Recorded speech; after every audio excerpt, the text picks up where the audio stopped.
இந்த வீடனன் போர்க்களத்துல வருவான், எதிர்த்தாப்புல கும்பகர்ணன் நிற்பான். அந்த கும்பகர்ணன்ட்ட போய் சொல்லுவான், அப்பா ராமன் எனக்கு இலங்கையை வென்றதுக்கு அப்புறம் அரசாட்சி தரேன்னா, எனக்கு கிரீடம் சூட்டுறேன்னா, அந்த பொன்னையும் பொருளையும் உனக்கு தரேன், நீனே ராஜாவாரு, உனக்கு கீழே நான் பணிவிடை செய்கிறேன், ராமன் பக்கம் வாம்பான். இப்போ கும்பகர்ணன் ஒரு சிரிப்பு சிரிப்பான், அண்ணா எனக்கும் தெரியும் நம்ம அண்ணன் பெரிய வீரன்னாலும் காமத்தின்பால் அவன் மனசு போயிட்டதுனால காமத்தியால் இந்த இலங்கை அழிய போகுது, தெரிஞ்சும் நான் ஏன் வந்திருக்கேன் தெரியுமா? ஒன்னே ஒன்று தெரிஞ்சுக்கோ, நான் தோத்துருவேன்னு தெரிஞ்சும் விதி என் பிடர் பிடித்து தள்ளியும் ஏன் வந்தேன்?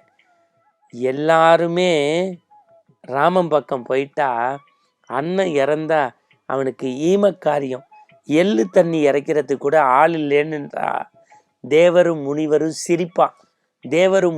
சிரிப்பான். தயவு செய்து நீ என்னையும் அவன் பக்கம் கூட்டுறாத, நான் இந்த பக்கமே இருந்து உண்டவனுக்காக உயிர் கொடுக்குறேன், நீ அவன் பக்கமே இருந்து அவன் இறந்ததுக்கு அப்புறம் ஈமக்காரியம் செய்.